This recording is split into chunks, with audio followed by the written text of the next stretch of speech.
Je suis un étudiant en troisième année au baccalauréat en enseignement secondaire, volet sciences et technologies. Donc là, je m'apprête à faire mon troisième stage en enseignement, qui est un stage intensif de 5 semaines avec une prise en charge complète des groupes. Et là, j'ai voulu me donner un défi en faisant ce stage-là dans une communauté autochtone du nord du Québec.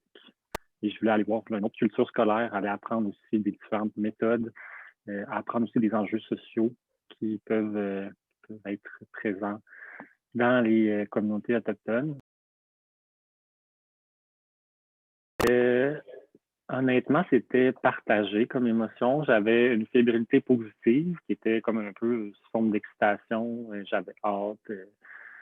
Mais j'avais aussi une partie de moi qui regrettait, qui avait un peu une arrière-pensée de si ça va pas bien, j'envisageais un peu le pire. Là. Honnêtement, la route a duré environ 8 heures. Les 3 premières heures, j'avais les mains serrées sur le volant, très stressé. Pas une belle émotion. Puis là, plus que la route avançait, plus que je voyais l'expérience comme étant positive. J'acceptais que je m'étais mis dans une position qui me permettait de me développer puis de vivre une nouvelle expérience. Je crois que ça vient du fait que j'ai peur de l'inconnu. On a peur de rater aussi. J'avais un poids de représenter comme il faut aussi l'Université Laval en faisant ce stage-là. C'est ça, aller utiliser des mots probablement simples dans son discours, là, comme un bonjour ou un merci, au revoir en langue cri. Puis moi, je ne les connaissais pas, ces mots-là. C'est un peu un regret que j'ai là, en ce moment de ne pas avoir eu de ressources pour pratiquer un peu ces bases-là de la langue. Mais c'est pas parce que je ne l'ai pas demandé, là, c'est parce qu'il en existe très peu encore aujourd'hui. Oui, j'ai des appréhensions. Mais il se base peut-être plus sur, puis ça, je le dis avec toute humilité, là, c'est vraiment sur des insécurités personnelles par rapport à ma posture enseignante, d'un enseignant. Puis c'est aussi sur mon rôle. Je suis pas issu de la communauté. Donc, c'est surtout sur cette posture-là que j'ai une inquiétude. J'ai peur de la perception des élèves.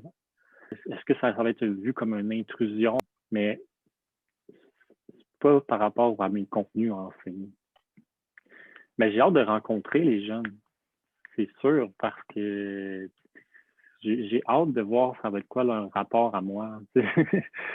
Puis aussi, tout ce qui est les activités culturelles, sociales, j'ai hâte de voir ce qui va s'offrir aussi là, à moi pour m'intégrer encore plus dans la communauté. Des fois, j'ai l'impression qu'il va y avoir une genre d'idolation. C'est comme, ah, wow, t'es game. Comme s'il y avait un aspect difficile, négatif, challengeant, tu sais. Mais je pense que j'ai de la difficulté avec ça parce que moi, je le vois vraiment positivement. Tu sais, je le vois dans une perspective d'ouverture. Puis, tu sais, c'est vraiment. Donc, quand que les gens m'arrivent avec ça, des fois, ça me brusque parce que j'ai comme on dit que ça change un peu ma vision de comment je vois mon stage. Là, ça me rajoute une couche de ah, peut-être que finalement, ça va être difficile. Ou peut-être que finalement, ça va être rough. Là, tu sais. Mais au final, ben, faut tout le temps que je me ramène à pourquoi au début, toi, tu as pris cette décision-là de le faire. Ben, c'était dans une volonté très positive.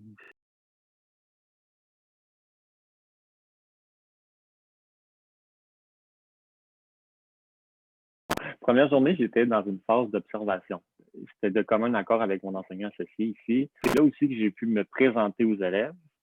Et bon, les élèves n'étaient pas super réceptifs au départ. La compréhension d'un stagiaire était un peu floue. Mais finalement, ils se sont intéressés à moi. Puis je voyais que c'était tout le temps les mêmes questions. C'était quel âge as-tu? Quel est ton nom de famille? D'où tu viens? As-tu des frères et sœurs? C'est tout le temps ces 4 questions-là. Puis si on prend le fil conducteur, probablement c'est toutes les souches familiales, c'est vraiment important. Mais ça s'est corsé après les présentations. Tu sais. Un coup que ça s'était fait, mais là, l'enseignement devait prendre sa place. Et là, il était un peu plus sur le reculon.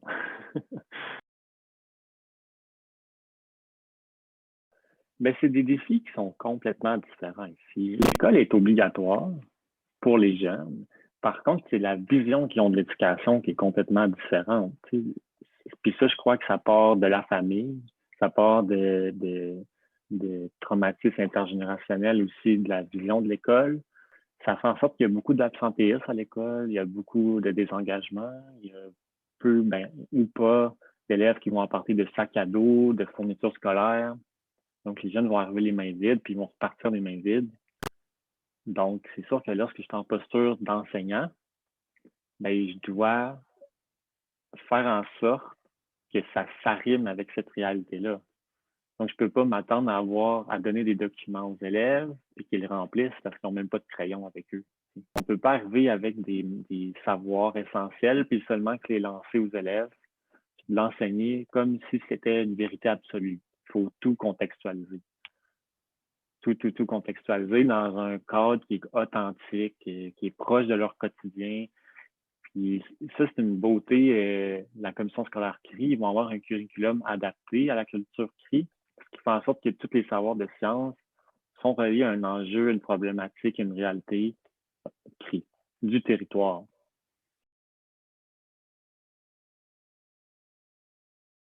Et avant de venir, moi, j'ai parlé à beaucoup d'acteurs qui travaillent en communauté autochtone, puis je leur ai demandé des conseils. Quelle est la meilleure activité pour entrer en contact avec les jeunes? Parce qu'on se rappelle que c'est des jeunes qui sont très introvertis, qui vont avoir une gêne, ils vont être gênés à la base, puis ils vont avoir de la difficulté aussi à communiquer, dépendamment de leur langue maternelle. Bon, maintenant que c'est dit, l'activité, c'était I wish my teacher knew. La mission, en fait, de cette activité-là était qu'ils me disent des choses qui me permettraient de bonifier mon enseignement et d'apprendre à les connaître aussi. Ce qui en est sorti, c'est vraiment des beaux textes, puis je me suis permis de les garder, de les mélanger, puis je les ai lus par la suite chez moi. J'aurais probablement dû les lire avec mon enseignant associé pour avoir un support émotionnel pendant. Mais bon, ben, ils m'ont fait part d'une réalité qui est très difficile. Les, très difficile pour des élèves. Ils ne sont pas disposés tant que ça à apprendre. D'abord, il va y avoir beaucoup l'aspect du sommeil qui va en ressortir, l'aspect du travail.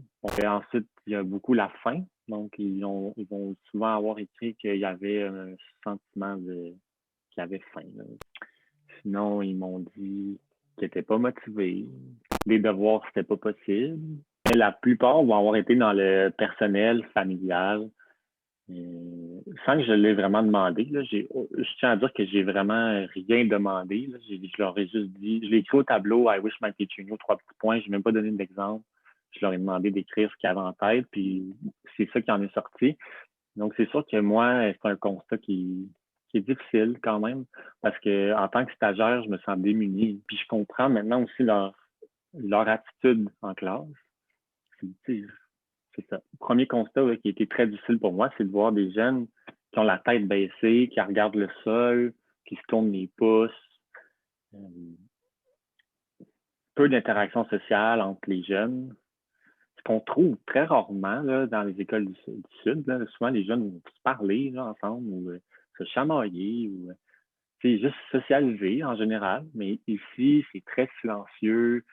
Euh, mais tu vois qu'il y a quand même une cohésion de groupe, mais qui est comme implicite dans les activités. Je crois qu'on ne peut pas se préparer, il faut le voir pour le croire. Puis c'est ce que je dis souvent aux gens qui me posent des questions ces jours-ci. Je vis comme une sorte de refoulement. J'ai pas le goût d'en parler parce que je suis pas capable de mettre les mots sur ce que je vois. Je suis pas capable d'expliquer puis d'extérioriser. Mais là, j'étais seul avec moi-même et j'avais que ça à penser. J'avais que tout ce que je vivais dans ma journée à penser. Et c'était difficile pour moi de garder ça, puis de devoir juste l'accepter, puis c'est cette réalité-là qui vit. Je pense qu'il faut accepter qu'on est vulnérable, mais faut aussi essayer de se développer des trucs qui vont nous permettre de garder le cap.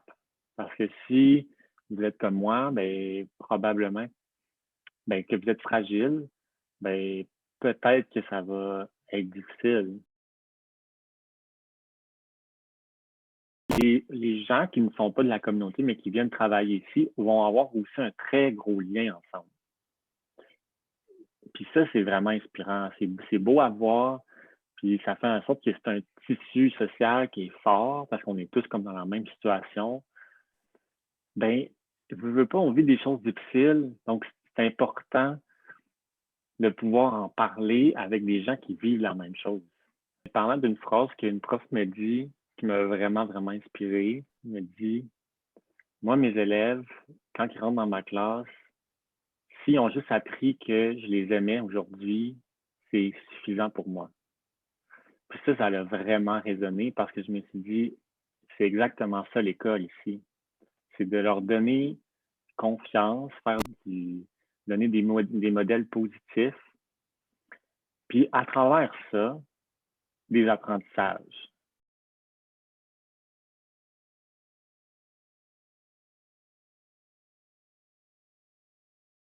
J'avais toujours un peu des bords pour permettre d'avoir un boost d'énergie quand je voyais que le jeune n'avait pas bien mangé. Même chose pour les bouteilles d'eau, parce que j'avais beaucoup de jeunes qui arrivaient en retard, donc il manquait le déjeuner. Puis ça, c'est une chose commune en retard, là, donc c'est pour ça qu'il fallait toujours que j'en garde. Ça faisait aussi que ça améliore la relation. Quand ils voient que tu leur donnes un peu de toi, ben, ils sont plus disposés aussi à donner de eux. Les 2 premières périodes du matin, on ne peut pas vraiment les utiliser parce que les jeunes arrivent soit en retard ou ils ne sont pas disposés aux apprentissages, ils sont trop fatigués, endormis, etc. Donc, les 2 périodes optimales sont la 3e et la 4e, juste avant l'heure du dîner. Et ceux en après-midi, mais c'est des taux d'absentéisme plus élevés. Puis, mais il arrive un moment où est-ce que tu décides de changer ta vision des choses, puis tu te dis, est-ce que c'est de la faute de l'élève ou de la faute de l'enseignant? Puis, des fois, c'est plutôt dans notre pratique qu'on doit réfléchir à qu'est-ce qu'on peut faire pour améliorer le bien-être des jeunes, puis pouvoir favoriser les apprentissages. Il y a des choses qui sont dans notre contrôle, d'autres choses qui ne le sont pas. Puis justement, au début, c'était sûr que c'était difficile pour moi de voir des jeunes qui sont désengagés, fatigués, peu motivés. Mais finalement, tu sais, quand tu comprends un peu qu'est-ce qui se passe à la maison, pourquoi ils arrivent à l'école peu disposés aux apprentissages, ben, tu peux un peu répondre à leurs besoins. Puis, il ne faut pas le voir nécessairement comme un frein, il faut juste s'adapter, proposer des activités pédagogiques qui sont moins demandantes, mais qui vont quand même être dans le fil d'une séquence d'enseignement adéquate. C'est juste de l'adaptation, puis faut comme un peu se reculer, puis donner moins d'importance à la rapidité de l'apprentissage, mais plutôt à la qualité des apprentissages. Et les jeunes le voient aussi. Quand j'ai réalisé que quand on leur donne trop de choses, au final, c'est comme s'ils ne prenaient rien du tout. Il y a eu je serais capable de dire à quel moment où est-ce que j'ai réalisé que la relation avec l'élève est à prioriser plutôt que les apprentissages. Puis ce moment-là a vraiment fait en sorte que mon stage, pour moi et pour les élèves, est devenu euh, enrichissant. Où est-ce que la paye était comme plus du cœur que sur les savoirs acquis. Puis je prenais le temps de m'asseoir avec les jeunes, que ce soit en début de classe, en fin de classe. J'ai fait beaucoup aussi de dîner avec les jeunes. Vers la fin du stage, j'allais au lac avec eux, juste une promenade en fin de journée. Puis ça permet de socialiser d'une manière différente. Puis là, il faut faire attention, la socialisation avec l'enseignant n'est pas la même que dans le sud. Donc, il pourrait y avoir un peu des fois un questionnement du rapport que tu as avec les jeunes. Mais là-bas, c'est vraiment toute une question de mentorat. Puis cette relation-là est vraiment importante si on veut engager les jeunes à l'école. J'ai réalisé aussi que dans la salle de classe, dans la classe, il y avait comme un peu un décloisonnement où est-ce que avec mes jeunes, j'avais plus l'impression d'être à l'école. On était vraiment plus comme dans un. On était à l'école, bien sûr, mais c'était vraiment un sentiment de partage puis d'égalité. Puis c'était une relation qui était bien sûr hiérarchisée par ma position, mais il y avait vraiment une volonté de ma part d'apprendre de eux autant qu'eux avaient à apprendre de moi. Puis je pense que c'est là que ça a parti. Mais bien sûr que de les voir dans la communauté, puis plus que le temps avançait, plus que je les voyais. Je ne sais pas si c'est parce que j'avais un regard différent, mais c'est sûr que la météo commençait à s'adoucir, mais je les voyais partout, mes jeunes. Puis c'est extrêmement positif parce que ça me permettait d'avoir des points de repère avec eux, puis des points de discussion. Tu sais, des fois, il faut juste un petit moteur d'action pour ancrer quelque chose avec un jeune, puis le croiser quelque part, ben, ça fait juste mettre un référent de comme, ah, ce prof-là existe ailleurs qu'à l'école.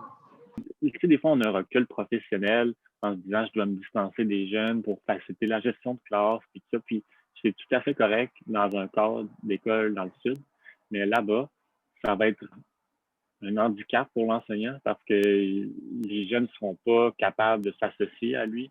Puis, ben là, ça, c'est mon regard de stagiaire, bien sûr.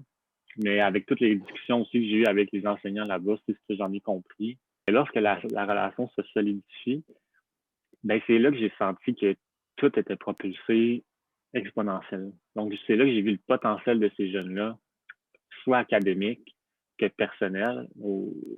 C'est là que j'ai appris à les connaître. Mais tu sais, des fois, on dit qu'on apprend à connaître nos jeunes, mais là-bas, j'ai vraiment appris à les connaître.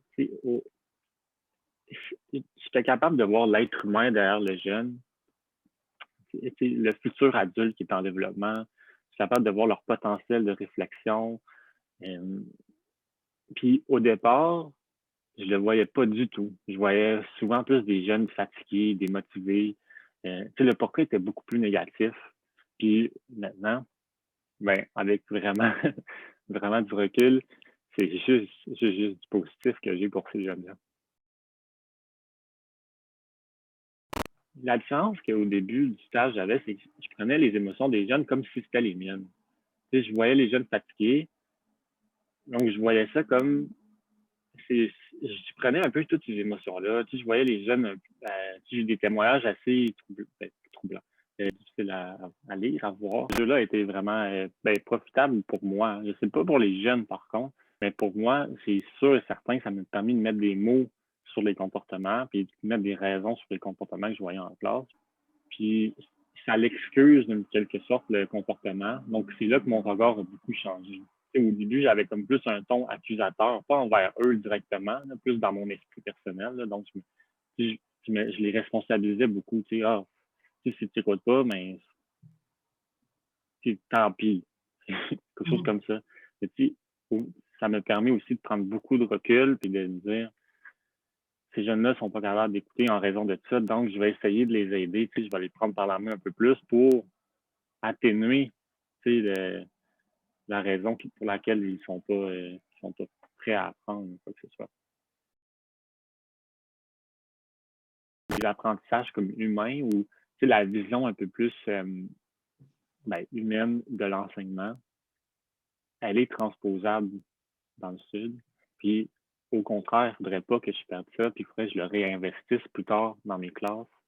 Parce que, je veux dire, ce qui est bon là-bas va faire ses preuves ici aussi. Puis il faut comme humaniser un peu plus le processus là, de l'éducation. Puis ça, mettons, professionnellement, c'est vraiment ce que j'en retire le plus. Là. La relation élève-enseignant. Donc là, mon conseil, préparez vos mouchoirs.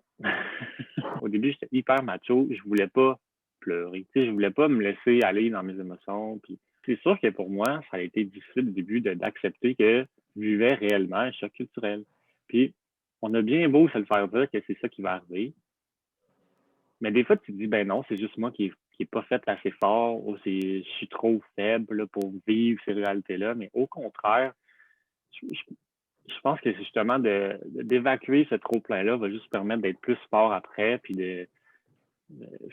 de comprendre que, je veux dire, on est toutes des personnalités à part entière, puis on a le droit de vivre ces émotions-là. Mais c'est là que j'ai réalisé que les capacités d'adaptation, tu peux dire que tu es capable de t'adapter, mais tant et aussi longtemps que tu n'es pas confronté à vraiment une réalité différente, tu les développes pas. Puis là, j'ai vraiment l'impression que au niveau personnel, j'ai développé des mesures d'adaptation incroyables où ça a été difficile les 2 premières semaines. Là. Ça a été extrêmement difficile. J'avais des émotions dans le tapis. Mais c'est aussitôt que les mesures d'adaptation se mettent en œuvre et que tu développes un peu comme des capacités de juste relativiser la situation, puis d'apprendre aussi à échanger avec les autres, de ne pas avoir peur un peu de s'exprimer ou d'énoncer ses difficultés, même si c'est dans un cadre professionnel, ben c'est à partir de ce moment-là que tu deviens une meilleure personne. Ben, ce que j'aurais aimé savoir, bon, ben, je le savais un peu, tu sais, dans quelle posture je devais arriver en tant que blanc, homme, favorisé. Bon. Je savais un peu que je devais arriver avec un peu de prudence dans la communauté, puis d'y aller avec beaucoup d'humilité, pas me voir comme un missionnaire voulant éduquer la communauté autochtone. Si je le savais, j'avais été bien averti. Mais moi, j'ai reçu de la part des jeunes des commentaires de cette nature-là. Par exemple, le jeudi, l'avant-dernière journée avant que je quitte, il y a une jeune, lorsqu'elle a comme compris que le vendredi était ma dernière journée, a réagi fortement en me disant Stupid white man, you're always leaving, you're never staying with us, quelque chose comme ça. Elle est partie en claquant la porte d'une manière très violente. Puis, j'étais pas prêt à ça. Ce qu'on peut dire, c'est que c'est un peu comme une forme de protection de leur part. Là. Mais en même temps, c'était comme, avec beaucoup de recul, une forme d'affection ou une manière de dire que c'était attaché et là qu'elle était déçue que je m'en aille. Mais c'est cette image-là qu'on doit faire attention, qu'on dégage, je veux pas. Là. Le fait d'arriver, de repartir peut leur sembler égoïste de notre part. Surtout, et là, surtout dans mon cas où est-ce que j'ai développé une relation que je considère considérable avec les jeunes, d'être plus clair aussi au courant de mon stage qu'il y avait une fin à tout ça. Tu sais, peut-être le rappeler. Ça a l'air con à dire, mais de le rappeler. Il me reste 2 semaines avec vous. Tu sais, il me reste 3 semaines avec vous. Ou même il est calculé en termes de période. Combien de périodes qu'il va nous rester ensemble. Parce que l'attachement et le détachement, je pense qu'il y a beaucoup de traumatisme chez ces jeunes-là. Par vision, l'attachement et le détachement n'est pas la même que dans le sud ou la vision d'un stagiaire. Là-bas, c'était vraiment, je me suis intégré à la communauté. Donc, c'est du moment que tu es intégré, pourquoi tu voudrais en partir? C'est comme la vision de. C'est comme si. Vraiment, j'ai comme la vision d'un arrachement. C'est comme si je m'arrachais d'eux. Donc, c'est ce que j'aurais voulu savoir. Mettons dans la vision toute méta du stage, là, je n'étais pas prêt à ça. Je me suis attaché aux jeunes, mais je me suis attaché aussi à la culture scolaire, je me suis attaché à l'équipe école, parce que c'était tous des enseignants passionnés, inspirants. Tu sais, je me suis attaché à la communauté au sens général. Oui, beaucoup de formes d'attachement. Je me verrais pas vous donner des conseils vraiment, mais le plus gros conseil que je peux vous donner, c'est soyez ouverts, sensibles. Les gens de la communauté dans laquelle j'étais, c'était des gens tellement humains. C'est incroyable. Tu sais, ils vont être très gênés, là, mais du moment qu'on brise la coquille, là, ils sont drôles, ils sont fins, ils sont accueillants, ils prennent de tes nouvelles, ils prennent soin de toi. Honnêtement, c'est ça. Préparez vos mouchoirs parce que on pleure en arrivant puis on pleure en partant.